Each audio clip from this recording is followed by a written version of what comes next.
জামায়াত আমিরের পোস্ট নিয়ে সমালোচনা, অ্যাকাউন্ট হ্যাকের অভিযোগ। নির্বাচিত হলে ঋণখেলাপিদের জন্য বাংলাদেশ জাহান্নাম বানিয়ে দেব, হাসনাত আব্দুল্লাহ। অমিত ভাই ডাকছে, তারেক রহমান আসছে স্লোগানে মুখরিত যশোর। শ্বাসরুদ্ধকর অভিযানে বাঘারপাড়ায় উচ্চ ক্ষমতাসম্পন্ন অস্ত্র গোলাবারুদ উদ্ধার। গাইবান্ধায় জামায়াতে ইসলামীর নির্বাচনী গণমিছিল অনুষ্ঠিত। বিশ্বকাপ থেকে বাদ বাংলাদেশ, হুমকিতে ভারতের 2036 অলিম্পিক আয়োজনের স্বপ্ন। দর্শক শুনছিলেন দিনের খবরের প্রধান প্রধান শিরোনাম, এবার বিস্তারিত। তার আগে আমাদের ইউটিউব চ্যানেল সাবস্ক্রাইব করুন এবং সব খবর পেতে ফেসবুক পেজ ফলো করে রাখার পাশাপাশি আমাদের ওয়েবসাইট ভিজিট করুন। সোশ্যাল প্ল্যাটফর্ম এক্সে ভেরিফাইড অ্যাকাউন্ট রয়েছে বাংলাদেশ জামায়াতে ইসলামের আমির ডাক্তার শফিকুর রহমানের। এই অ্যাকাউন্ট থেকে নারীদের অবমাননা করে একটি পোস্টকে কেন্দ্র করে সামাজিক যোগাযোগ মাধ্যমে আলোচনা সমালোচনা হয়েছে।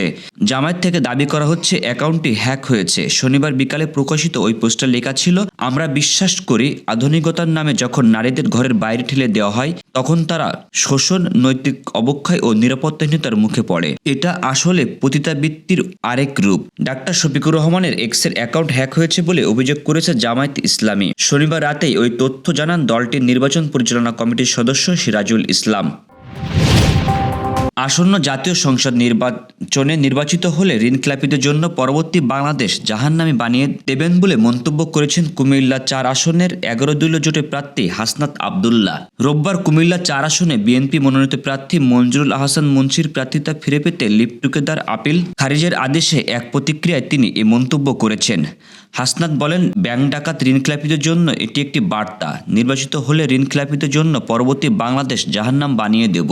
এর আগে সকালে আসন্ন জাতীয় সংসদ নির্বাচনে কুমিল্লা 4 আসনে বিএনপির মনোনীত প্রার্থী মঞ্জুরুল আহসান মুন্সির প্রার্থিতা ফিরে পেতে লিভ টুগেদার আপিল খারিজ করে দেয় আপিল বিভাগ।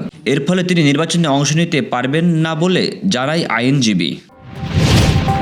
বিএনপি চেয়ারম্যান তারেক রহমানের যশোর আগমন উপলক্ষে উৎসবমুখর হয়ে উঠেছে পুরো শহর। আগামীকাল তার সফরকে ঘিরে রোববার বেলা 11টার দিকে টাউন হল মাঠ থেকে স্বাগত মিছিল বের করে জেলা স্বেচ্ছাসেবক দল। মিছিল চলাকালে নেতাকর্মীরা কণ্ঠে ধ্বনিত হয়, যশোরবাসী ডাকছে তারেক রহমান আসছে, অমিত ভাই ডাকছে তারেক রহমান আসছে, তারেক রহমানকে স্বাগতম। যশোরবাসীর পক্ষ থেকে লাল গোলাপ শুভেচ্ছা। মিছিলটি টাউন হল মাঠ থেকে শুরু হয়ে চিত্রামোড় চৌরাস্তা ঘুরে আদ্দিন হাসপাতালের সামনে দিয়ে লালদিঘির পাড়ে দলীয় কার্যালয়ে যেয়ে শেষ হয়।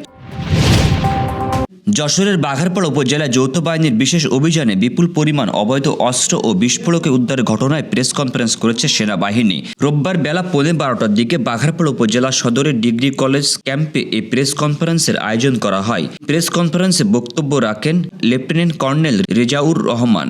এর আগে শনিবার বিকাল থেকে শ্বাসরুদ্ধকর অভিযান চলে 8 ঘন্টার অধিক সময় ধরে। প্রেস কনফারেন্সে জানানো হয়, সেনাবাহিনী ও অন্যান্য আইন শৃঙ্খলা রক্ষাকারী বাহিনীর সমন্বয়ে গোপন তথ্যের ভিত্তিতে উপজেলা ধলগ্রাম ইউনিয়নের দড়ি আকলা পূর্বপাড়ার চুন্নু মিয়ার ছেলে রায়হানের সন্দেহ করে ওই বাড়িতে অভিযান চালানো হয়। এ সময় 4টি বিদেশি পিস্তল, 8টি ম্যাগাজিন, একটি পিস্তলের কাভার, 39 রাউন্ড সদৃশ্য বোমা, 10টি হ্যান্ড গ্রেনেড সদৃশ্য বোমা, 9টি দেশীয় ধারালো অস্ত্র, 5টি সিসি ক্যামেরা, 2টি ওয়াকিটকি সেট, আতশবাজি এবং নগদ কিছু ধাতব মুদ্রা উদ্ধার করা হয়।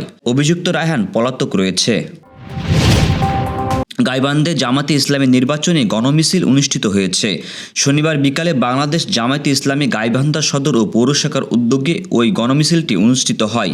সদরের বিভিন্ন এলাকা থেকে আগত 11 দলীয় জোটের নেতাকর্মীদের নিয়ে প্রথমে শহরের ইসলামী উচ্চ বিদ্যালয় মাঠে আলোচনা সভা হয়। বাংলাদেশ জামায়াতে ইসলামী সদর উপজেলা শাখার আমির রুহুল ইসলাম মণ্ডলের সভাপতিত্বে ও জেলা ছাত্র শিবিরের সভাপতি ফেরদৌস রুম্মানের সঞ্চালনায় প্রধান অতিথি হিসেবে উপস্থিত ছিলেন জামায়াতের মনোনীত সদর 2 আসনের সংসদ সদস্য প্রার্থী আব্দুল করিম। টি-20 বিশ্বকাপ থেকে বাংলাদেশে বাদ পড়ার ঘটনায় বড় প্রভাব পড়েছে ভারতের উপর। 2036 অলিম্পিক আয়োজনের চেষ্টা করছে তারা, কিন্তু সেই পথে বাধা হতে পারে বাংলাদেশের সাম্প্রতিক এই ঘটনা। এর মূল কারণ হিসেবে খেলাধুলার রাজনৈতিক প্রভাব বিষয়টি সামনে আনা হচ্ছে। ব্যাপারটি নিয়ে উদ্বিগ্ন আন্তর্জাতিক অলিম্পিক কমিটি। ব্রিটিশ দৈনিক দ্য গার্ডিয়ান এক প্রতিবেদনে এমন তথ্য উঠে এসেছে। এই ছিল দুপুরের আয়োজন। রাতের খবর দেখার আমন্ত্রণ রইল। সেই সাথে এতক্ষণ সাথে থাকার জন্য ধন্যবাদ।